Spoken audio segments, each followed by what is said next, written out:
غيرت aad baan idiin salaamayaa project 50 aad halka ka arkaysiin waxa weeyaan waa project uu ku dhex jiro 7 arrimood oo sameynayso projectgani waxa loogu talagalay qofka laga kari waayay telefoonka adigoo miran oo telefoonka laga kari laayahay oo laga kari laayahay oo TV-ga laga kari laayahay oo noloshiisa ma aragtay baad noloshu aad bay u balaaratay meel laga qabta ma laho arinta ugu horeysa lagaaga baahan yahay waxa weeyaan inaad kacdo 8 subaxnimo ka hor marka taas waxaan u maleynayaa in dadkeenan haysta diinta suuban ee macaan Ilaahayna siiyay inayna dib ku ahaanin baan u maleyn sababtoo ah Ilaahay baan u ballan leenahayo subaxda hore waynaga kacna markiinu salaada fajrka tukanayno marka nibaha gudigan weeyaan wadana waxa jira xitaa fajrka 2 subaxnimo la tukado qaar ba 3 la tukada qaar ba 4 la tukada meelaha qaar 5 subaxnimo la tukada hadba joogto weeyaan waxaan maleynayaa arinta ugu horeysa ee ah 8 subaxnimo ka hor soo kac inayna adiga dib kugu haynin haddii aanad sameynin markii hore mooyee laakiin dad badani waxaan maleynayaa arinta inay ka soo bixi karaan marka ruleska ugu horeeya waxa weeyaan 8 subaxnimo ka hor inaad kacdo projectan arinta labaad ku jirta waxa weeyaan aroortii markaad sidaa u soo kacdo in aad halka iska dhigto wax walba oo ku mashquulinaya no distraction balidi marka subaxda marka soo toosto dibta u weynay maanta zamankan in ummadeenan haysta maxay tahay bulshada haysat ama ummadda ama caalamka haysta dibta ugu weynay maanta ummadda haysta waxa weeyaan waa telefoonkan wax walba laga dhageysanayo wax walba laga maqlayo wax kasta laga daawanayo in taas challenge ugu weynay tahay marka ruleska labaad waxa weeyaan si aad naftaada subaxnimada ama noloshaada wax u qabsan karto in aroortii markaad saa u soo toosto no distraction so maxaa adiga ku mashquuliya kule waxaan malinayaa telefoonka tahay telefoonka marka halkaas aad iska dhigaysaa saacad oo kaliyood ka eegata mooyaane waliba taa waxaan oran lahaa saacad yar iska soo ibiso oo gidaarka ku nabato ama sariirta agtiisa aad dhigato si aad u aragto xilliga time-ka u yahay so telefoonka soddonka mirir u horeeya ama saacadda u horeysa ee isdiyaarinayso ama awlaadaada diyaarinayso ama gurigaaga waxa ka qabanaysid in telefoonka halka iska dhig marka no distraction waxa looga jeedaa in telefoonka halka iska dhig TV-ga halka iska dhig horta danahaaga ku toosan waxa ugu muhiimsan oo qabanaysa subaxda u horeysa dookanigu taas haddaan tusaale niga siiyo subax markaan soo tooso shaax baan saaraa shaaxi intii faxfaxayo salaad Ilaahay baan tukadaa shaahiyo bisil baan u soo laabanayaa dee waa iska quruco waa ubadkaaga diyaari waa barta ka bax oo danahaaga soo qabso marka subaxda markaad saa u soo kacdo tani waxa lagaga baahan yahay in aad iska dayso waxaad ku mashquulayso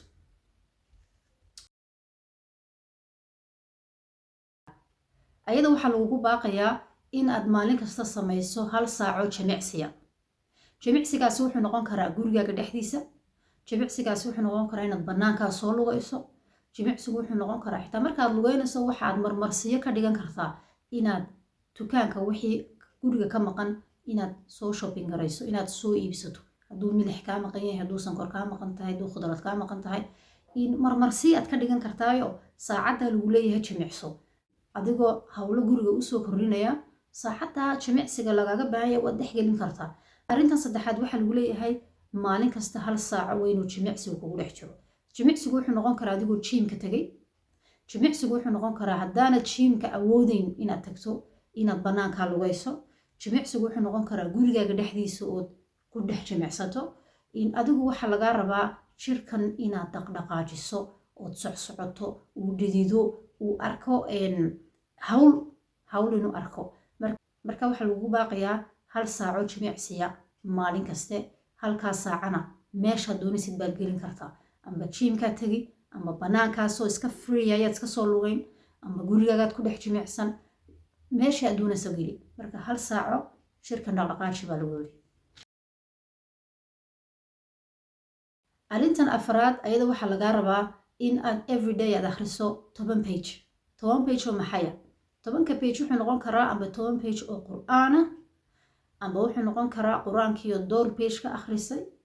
ama wuxuu noqon karaa book caadi oo novel ah oo sheeko ka akhrisanayso wuxuu noqon karaa book kale oo wax ka baranayso amba ha noqdo maadi amba ha noqdo waxyaalo psychologiga ku saabsan wuxuu doonaya ama wax caafimaadka ka sheekeynaya calaa kulli xaal buuga aad akhrisanayso ha noqdo mid wax kuu soo kordhinaya mid aad aqoon ka helayso waxyaalo uu maskaxdu wax u taraya marka xaggan 10ka page aad akhrisanayso waxaa looga jeedaa maskaxdeen walaalayaal waxay u baahan tahay jimicsi saa jirku jimicsi ugu baahan yahay ayay maskaxduna jimicsi ugu baahan tahay marka 10 page inaad akhriso everyday ayaa lagaa doonayaa adigu xisaabta adigan kuu daayay 10 pages baa lagaaga baahan yahay nafta ha ku badinin waxyaalaha baraso si ayna u niyad jabine halkani waxa weeyaan socod barad naftii baad carbinaysaa naftii wax baraysaa markaa 10 ku bilow baa lagu yiri hadhow markaad la qabsato intaad doonaysid gaarsii arrintan shanaadi tan afraadun bay daba socotaayo waxaa lagugu baaqayaa inaad naftaada u hibayso inaad barto arrimo cusub hal shayo cusub maalin kasta iska baro waxay noqon kartaa cunto jadiidooda rabto inaad guriga u karisa maanta dee buugii baad ka akhrisan ama muuqaalkiisii baad daawan waxaad noqon kartaa in aad rabto inaad af ingiriisiga barato marka maalin kasta erey cusub haddaad akhrido oo saa maskaxdii u geliso waa new skills aad keentay oo maskaxdaadii aad gelisay wax cusub maalin kaste maskaxdan ku shub baa lagu leeyahay adigaanan kuu daayo waxaasi wuxuu yahay adigaa dooranaya marka insha allah taasna ku dadaal 6 arrinta 6aad waxaa lagu leeyahay cunto tayo la cun maanta waxaa communitygeena ku badan cuntooyinka carbka ku badan yahay communitygeena maanta haddaad bulshadan u aragto waxa ku badan cuntooyinka raqiiska ah bariiska baastada bal u fiirso waa cuntooyinka ugu raqiisan intan markaa waxaa lagugu baaqayaa inaad cunto tayo la cuntid marka naftaada caafimaadku waa number 1 weeyaan u dadaal inaad siiso khudrad u dadaal inaad cunto tayo la siiso waxyaalo nafta wax u taraysa taasina adigan kugu baaqaya inaad baaritaan ku samayso laga yaabaa muuqaalo kale haddii la idhaahdo inaynu kaga hadalno arrintaas arrintan 7aad waxayadu ay tahay markaas in aad samaysato buug aad wax ku qorto maxaad ku qoraysaa waxaad ku qoraysaa progresskaaga halkaad ka bilowday iyo halkuu ku dhammaanayo marka project 50 baa loo bixiyey soo maaha 50 maxaa looga jeedaa waa 50 days waa 50 maalmood marka 50kaa maalmood maalinta koowaad page baad ku qori waxaad qabatay maalinta labaad page baad ku qori waxaad qabatay maalinta saddexaad page baad ku qori waxaad qabatay so waxyaalahan aad qabanaysaa muxuu yahay markaa dee waxaad maalinta horeysa leedahay saacadaasan soo toosay ruulsyadana mid kastaba 1 2 3 4 5 yaad ku qori so maalinta horeysa saacadaas soo toosay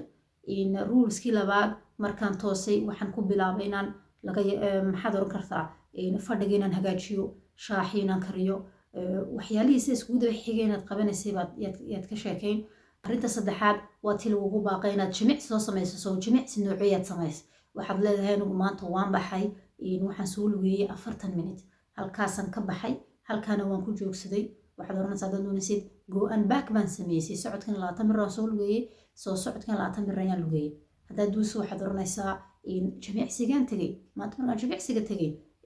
mashiinka lagu dul lugeeyo 30 mir baan dul socdaan baa 40 mir kadib birahan yara qaaday 10 jeer kolba gacan kadib calooshaan ka yar shaqaysiiyey oo dib lugahan ka shaqaysiiyey 7 ruleska xagga ku qoran 7 arrimood mid kastaba wixii aad qabatay ku qor buugaasi markaa 50 page buu kuu noqonayaa soo maaha 50 page markaad maalinta koowaad maalinta labaad maalinta saddexaad aad dib isku akhrisato waxaad halkaa kala soconaysaa progresskaagii halkaad ka bilowday iyo siday arrimuhu kugu socmaan matalan buug baabaad bilowday inaad akhrido buugii aad bilowday inaad akhrido dee waxaad leedahay maalintii horeysa waxaan ka bilaabay page 1 page 10 baan ku joojiyey maalintii labaad waxaad ku qoraysaa page 10 markaan ka bilaabay page 20 baan ku joojiyey haddii sheekadu kula sii macaanatana 25 baan ku joojiyey baad leedahay yacni progresskaaga si aad ula socoto qor baa lagu yiri arrintan 7aad sababtaad u qoraysana waxa weeyaan inaad nafta ku dhiirigeliso oo naftani ogaato beritoole arrintii aad shalay qabatay inay maantana sugayso arrintii aad maanta qabatay inay beritoolena sugayso project 50 waa 7 arrimood 7 arrimood haddaad ku celceliso 50 maalmood nafta waxaa lagu leeyahay way baranaysaa arrintan markay barato ay la qabsato ay happy ku noqoto kadib waxyaalo kale nafta waa kusoo biirin karaysaa ayaa laga wadaa projectkan marka hadduu ilaahay yidhaahdo ku dadaal waxaan rajinaya muuqaalkan inuu si un idiin anfici doono haddaad muuqaalada noocan oo kale aad jeceshihiin waad nagu soo biiri kartid